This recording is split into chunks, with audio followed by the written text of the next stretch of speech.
Challenges तो बहुत हैं। अगर हम कश्मीर की बात कर लें तो कश्मीर में तो एक तो सिक्योरिटी का बड़ा बड़ा चैलेंज रहता है। कब कभी इमरजेंसी इमर्ज हो जाए, कब हमें कहीं से फ़ोन आ जाए कि कोई एक पर्टिकुलर रूट खुला रखें क्योंकि कहीं पर एक वारदात हो चुकी है, तो लोगों को इवैक्यूएट करके लेना पड़ता है, हॉस्पिटल्स तक पहुंचाना पड़ता है। वो एक हमारा बड़ा चैलेंज रहता है जो कि बाकी जगहों पे उतना नहीं है। आवाज़ वॉइस के साथ एक खास मेहमान आज बातचीत करने के लिए है। एसएसपी ट्रैफिक श्रीनगर एजाज अहमद भट्ट साहब आज हमारे से बात करने के लिए है। अगर हम वादी कश्मीर की बात करेंगे, ट्रैफिक अमले का एक खास कंट्रीब्यूशन वादी कश्मीर में जो ट्रैफिक निज़ाम है इसको स्मूथली रन करने के लिए इनका एक खास कंट्रीब्यूशन होता है। तफसील हम इनसे जानने की कोशिश करेंगे। सर, आपका शुक्रिया अदा करना चाहेंगे कि आपने बिजी शेड्यूल्स के बावजूद अपना वक्त दिया। शुक्रिया।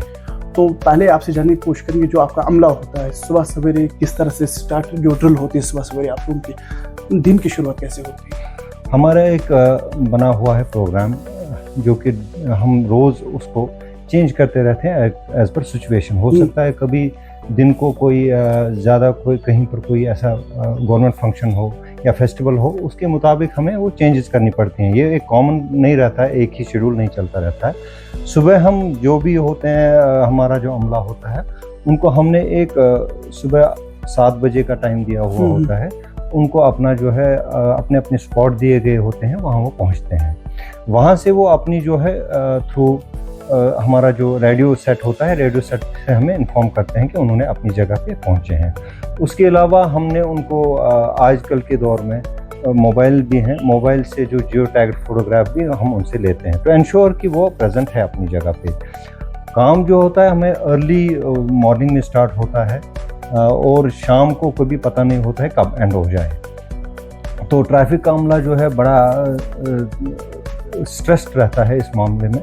हमारे पास उतने मैन पावर भी नहीं है, लेकिन हम मैनेज करते हैं, लेकिन क्योंकि वो एक कल्चर बन चुका है हमारे पास। हमारे ट्रैफिक महकमे का एक इंटरनल कल्चर है जहाँ पर जो जिसको कहा जाता है कि मुश्किलात को सहना, वो हम में वो आ जाता है। वो टॉलरेंस लेवल उतनी बढ़ जाती है कि हम एक्सटेंडेड आवर्स तक भी काम करते हैं। तो सर, अगर रूल ऑफ द रोड के हवाले से बात करेंगे, कहीं अब तक हमने देखा कि कहीं चैलेंज का सामना ट्रैफिक अमले को करना पड़ता है। थोड़ा चैलेंज के हवाले से मैं बता दीजिए। चैलेंजेस तो बहुत हैं। अगर हम कश्मीर की बात कर लें तो कश्मीर में तो एक तो सिक्योरिटी का बड़ा बड़ा चैलेंज रहता है।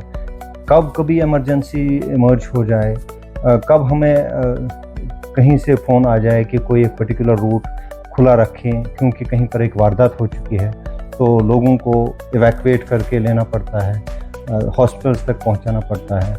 वो एक हमारा बड़ा चैलेंज रहता है जो कि बाकी जगहों पे उतना नहीं है, because being in A state of turmoil. तो वो एक रहता है। श्रीनगर में दूसरा हमारा चैलेंज ये है कि हमारे पास जितने भी ऑफिसेज हैं, दोज आर लोकेटेड जो सेंट्रली लोकेटेड हैं। जो पुरानी सिटी थी उसी सिटी की जगह जहाँ लोकेटेड ऑफिसेज थे, मोस्टली ऑफिसेज अभी भी वही हैं। जैसे सेक्रेटेरिएट है, हमारा हाई कोर्ट है, हमारा डीसी ऑफिस है, हमारा एसएसपी ऑफिस है। इसी तरह जो म्यूनसिपैलिटी है, ये सारे ऑफिसेज अभी भी उसी जगह हैं जहां वो आज से 20-30 साल पहले रहा करते थे। यहाँ रोड इंफ्रास्ट्रक्चर उतना बना नहीं। मैं आपको बताऊं, हमारा जो सबसे बड़ा चैलेंज है, जो एक ज्योग्राफिकल चैलेंज है। श्रीनगर की सिटी, अगर आपको इसकी लोकेशन देखें, आप गूगल मैप कर लें, वहाँ से आप देख लें, city is being divided by different things. मतलब जो ज्योग्राफिकल एंटिटीज़ होते हैं, जैसे हमारा रिवर है that traverses through the heart of the city, और ये इसको राइट और लेफ्ट में ब्रेक करता है ये सिटी को। पिछले 20-30 साल में जितने भी गांव से लोग थे, उन्होंने शहर की तरफ रुख किया, यहाँ पर मकान बना दिए। अच्छा, अगर मकान कोई प्लानिंग के हिसाब से कोई कॉलोनीज बन जाती, वो भी नहीं हुआ। कॉलोनीज जो यहाँ बन गई हिफाजत हिसाब से बन गई, अनप्लान्ड बन गई, उसमें वही 12 फीट 14 फीट का रास्ता डाला गया। तो जब वो एक्सपैंड होते हैं ना अंदर से, तो उनके लिए फिर जगह ही नहीं होती है मूव करने की। जिस रास्ते से आदमी जाता है, 2 गाड़ी पास नहीं होती हैं। तो सारा जो ट्रैफिक अल्टीमेटली जो आ गया, वो इसी श्रीनगर सिटी के उन्हीं पुराने रोड्स पे आ गया। पहले जो थे ना, एक वैल्यू सिस्टम इनकलकेट किया जाता था बच्चों में, घरों से लेकर स्कूलों में, उनको मॉरल्स एथिक्स सिखाई जाती थी, उनको बताया जाता था कि सोसाइटी में कैसे चलना है, आपके जो हैबिट्स हैं वो इफेक्ट कैसे दूसरों को करते हैं, आपका बिहेवियर जो होता है वो कैसे, आपको एक रोल मॉडल बनना है। यहाँ अनफॉर्चुनेटली हमारे सामने बैड रोल मॉडल्स बन गए, तो उन्हीं को लोग एमुलेट करने लगे। आज की डेट में जो है बच्चे वो बड़े रिकल्सिट्रेंट बन गए हैं, मतलब नकचड़े से बन गए हैं, वो मानते नहीं किसी का। पेरेंट्स सिर्फ से ट्रस्ट करते हैं कि जो एकेडमिक एक्सीलेंस पे बच्चा कितना एकेडमिक्स में ठीक करता है, आगे जाके वो कौन सा जॉब करेगा वगैरह वगैरह करके। लेकिन जो असलियत थी ना, जो तालीम, बेसिक तालीम होती है, वो ह्यूमैनिटी की, जो मॉरल साइंस, मॉरल्स थे, एथिक्स थे। खासतौर पर जो एजुकेशन की गाड़ियाँ होती है, स्कूलों की गाड़ियाँ होती है, ट्रैफिक पुलिस इनको किस तरह से मॉनिटर करता है? अमूमन शिकायत आती है कि स्कूल की कई बसेस रेश ड्राइविंग करती हैं।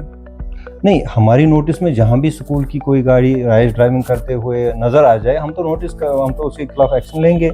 हम उनके स्कूल्स को भी लिखते हैं, और हम इवन जो लाइसेंसेस हैं उनके लाइसेंसेस भी हम क्या कहते हैं, सस्पेंड करते हैं आरटीओ से लिखकर। बहुत सारी चीज़ें हम काम करते हैं उस पर, लेकिन उतनी जो हमारे रिपोर्ट्स इतनी ख़राब भी नहीं है कि बहुत सारी जगहों पे कोई ग्रॉस वायलेशंस ही हो रही हैं, कि रैश ड्राइविंग इतनी हो रही है। हमारी प्रेजेंस हर जगह है, जहाँ भी हमें रिपोर्ट्स आ जाते हैं वी टेक एक्शन। मगर यूजुअली हमें ऐसा कहीं नहीं लगा कि बहुत कोई ख़राब इतनी सिचुएशन है कि जहाँ हमें ज़्यादा कोई ड्रास्टिक मेजर्स लेने पड़े। तो एमरजेंसी सर्विस के हवाले से अगर बात करेंगे, 108 एक एम्बुलेंस होती है, या फायर एंड एमरजेंसी अगर हम बात करेंगे, कभी किसी जगह पे जाम होता है तो उस वक्त उनको कई दिक्कतों का सामना करना पड़ता है, तो वो कैसे आप लोगों के साथ कांटेक्ट कर सकते हैं? 108, 103, 102, 112 ये सभी को ज़बानी याद रहने चाहिए, इंक्लूडिंग 100। ये सभी जो है ना, देखें 100 जो है फायर सर्विसेज का नंबर है, 102 इज अगेन पीसीआर का नंबर है। वो कहीं भी कोई भी बात पता, मतलब वहाँ से इंफॉर्मेशन या दे सकता है, ले सकता है। 103 ट्रैफिक का है, हमारा ट्रैफिक का जो है, these are toll free numbers. इसी तरह 108 एम्बुलेंस का आप कह रहे हैं, 112 इज अगेन पीसीआर, जो थोड़ा एक्सटेंड हो गया, वो I4C पे लेवल पे आ गया, यानी कि वो सारा जो है फिर इंटीग्रेट किया जाएगा सभी चीज़ों के साथ, आपस में they will talk with each other. Transport के साथ जो लोग वाबस्ता हैं उनके लिए क्या कहना चाहते हैं? ट्रांसपोर्ट का जो है, मैं ये बताऊं कि यहाँ पर public transport is a mess. जैसे मैंने कहा, प्राइवेट गाड़ियाँ सभी निकालते हैं बिकॉज मजबूरन भी है और आदतन भी है, दोनों चीज़ें हैं। पब्लिक ट्रांसपोर्ट शॉर्ट ट्रांसपोर्ट होना चाहिए। मेरे ओपिनियन में मैटर नहीं करता है कि आप कितने टाइम में किसी डेस्टिनेशन में, you should be knowing. Suppose किसी को outskirts of the Srinagar, Parimpora से लेकर डलगेट पहुंचना है, he should know I would cover this distance by particular mode of transport. इस मोड ऑफ ट्रांसपोर्ट से में मुझे 40 मिनट लगेंगे। अगर उसको 1.5 घंटा लगेगा, नेक्स्ट टाइम वो कभी पब्लिक ट्रांसपोर्ट लेगा नहीं। तो इस तरफ हमें तवज्जो देनी है। मेरे ओपिनियन में जो है सब सेक्टर्स बनाने पड़ेंगे, सब रूट्स बनाने पड़ेंगे।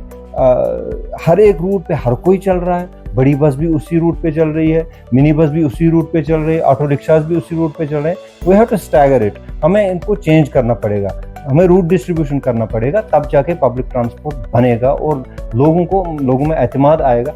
लोग नहीं निकालेंगे गाड़ियाँ बिकॉज इट्स एक्सपेंसिव। एक तो उनको तेल ज़्यादा खर्चा होता है, दूसरा उसकी मेंटेनेंस पे आता है। आज जो ये बसेज है मुफ्त में चलाते हैं बच्चों को, तो ये चेंज आ गई है, बहुत चेंज। लड़कियां जो हैं मोस्टली अब वो ई बसेज ले रही हैं।